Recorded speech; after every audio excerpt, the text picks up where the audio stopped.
میرا نام عماد حسین انصاری ہے۔ مفتی صاحب، میرا سوال آپ سے یہ ہے کہ اگر کوئی شخص عشاء کی نماز قضا کر دے تو کیا وہ اسے تہجد کے وقت ادا کر سکتا ہے؟ تہجد کا جو وقت شروع ہوتا ہے وہ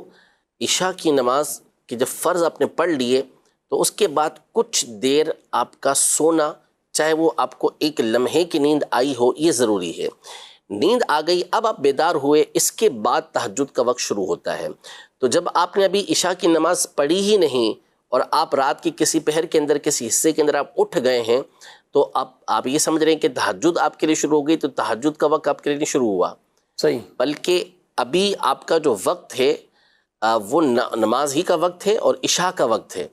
عشاء کا وقت مغرب کا وقت جب ختم ہو جاتا ہے، شفق جب ڈوب جاتی ہے، تو اس وقت سے لے کر فجر کا وقت طلوع، جو صبح صادق طلوع ہوتی ہے، یعنی جو سحری کا وقت ہمارا ختم ہوتا ہے ایک طرح سے آسان الفاظ میں، تو اس وقت سے پہلے تک کا جتنا بھی وقت ہے وہ سارا کا سارا عشاء کا وقت ہے۔ صحیح۔ اب مثال کے طور پر ان کی آنکھ کھلی 3 بجے، جیسا ہمارا ابھی جو ٹائم چل رہا ہے 3 بجے آنکھ کھلی ہے، اور ابھی فجر کا ٹائم ہونے میں تقریباً 2 گھنٹے مثال کے طور پر باقی ہیں، تو اب یہ سمجھ رہے ہیں کہ یار میری تو جو ہے وہ عشاء قضا ہو گئی، تو ایسا نہیں ہے، عشاء قضا نہیں ہوئی، عشاء کا وقت باقی ہے، آپ پر عشاء کی نماز پڑھنا یہ لازم ہے، اور ابھی آپ کے لیے تہجد شروع نہیں ہوئی۔ ہاں، آپ نے فرض ادا کیے، اس کے بعد آپ بیٹھے بیٹھے آپ نے جھونکا لے لیا، نیند آ گئی آپ کو، اب آپ بیدار ہو گئے، اب آپ نوافل پڑھ لیتے ہیں تو وہ آپ کے تہجد میں کاؤنٹ ہو جائیں گے۔ لیکن آپ کو نیند نہیں آ رہی، آپ بیدار ہو گئے آرام سے، تو اس صورت میں آپ فرض پڑھیں، سنتیں پڑھیں، پھر سو جائیں، پھر اس کے بعد ٹائم ہے تو سو جائیں، نیند نہیں آ رہی تو اس صورت میں پھر آپ نوافل پڑھ لیں، تو یہ صلاۃ اللیل کے اندر شمار ہو جائیں گے، اور آخر میں پھر آپ وتر ادا کر لیں۔ تو بہرحال یہ جو آپ کہہ رہے ہیں کہ تہجد کے وقت میں عشاء کی نماز پڑھنا، تو اس دن کی عشاء جو آپ نے نہیں پڑھی تو وہ تو پڑھنا آپ کے پر فرض ہے، لازم ہے، اس لیے کہ وہ عشاء آپ کے پر فرض ہے، اور تہجد کا وقت آپ کے لیے شروع ہی نہیں ہوا۔ اب کوئی غلط فہمی میں رہے کہ اب تو عشاء کی قضا ہو چکی ہے جی، اور تہجد کے لیے وہ کہے کہ اٹھنا نہ اٹھنا تو اختیاری معاملہ ہے، اگر اٹھ جاؤں تو بھی ٹھیک ہے، نہ اٹھے یہ تو گناہ گار ہوگا۔ غلط فہمی تو ہے، لوگ تو یہ سمجھتے ہیں کہ آدھی رات کے بعد جو ہے وہ عشاء کی نماز کا وقت ختم ہو گیا، تو ایسا کچھ نہیں ہے۔ نماز کی جو جماعت ہے، جماعت کے لیے حکم یہ ہے کہ آدھی رات سے پہلے پہلے وہ کروا لی جائے، وہ اس لیے تھا کہ جماعت کے اندر قلت واقع ہوتی ہے، لیکن اگر کوئی شخص ہے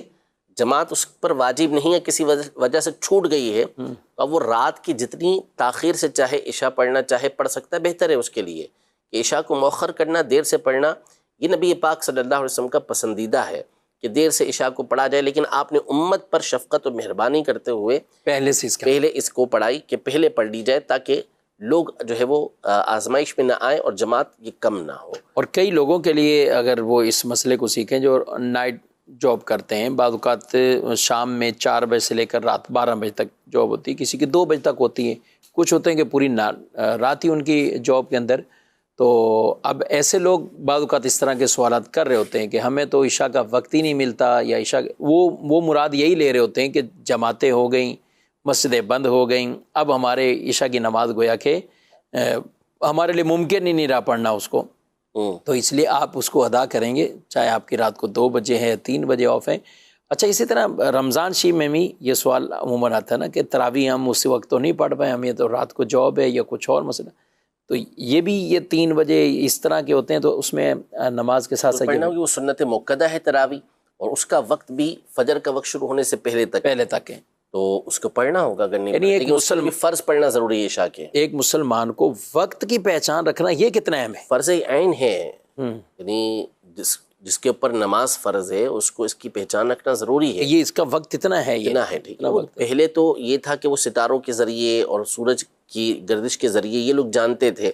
اب تو آسانی موبائل کے اندر آپ کے اپلیکیشنز موجود ہیں، ابھی کھولیں آپ کو پتہ چل جائے گا کہ کون سی نماز کا وقت کتنے بجے شروع ہو کے کتنے بجے ختم ہو رہا ہوتا ہے، اور پھر ہر آسانی، حنفی وقت، شافی وقت، سب کچھ دیگر اپنے دفتر کے جو پریئر ٹائم کیا کہتے ہیں آپ، بالکل موجود ہے، دنیا بھر میں آپ جاتے ہیں تو کیا اس میں آسانیاں ہیں نا، اور پھر اپڈیٹ ہوتی رہتی ہیں یہ چیزیں آسانی کے ساتھ، اس جگہ پر آپ جا کے اپنی جو لوکیشن ہے اس کو اپڈیٹ کر دیں تو وہاں کا وہ وقت آپ کو بتا دیتا ہے، تو اس میں تو آج کے دور میں تو اس حوالے سے آسانیاں پیدا ہو گئیں، اور اسی سے یہ بات بھی واضح ہو گئی کہ جو علماء ہوتے ہیں وہ اپنے علم کو محدود نہیں رکھتے، وہ جو اس طرح کی چیزیں ہوتی ہیں اس سے بھرپور استفادہ کرتے ہیں، بھرپور فائدہ اٹھاتے ہیں، اور ایسی چیزوں کو وہ ترقی کے اندر رکاوٹ نہیں سمجھتے، بلکہ ان چیزوں سے بھرپور انداز میں استفادہ کر کے جو اسلام اور دین کا فائدہ ہے وہ حاصل کرتے ہیں۔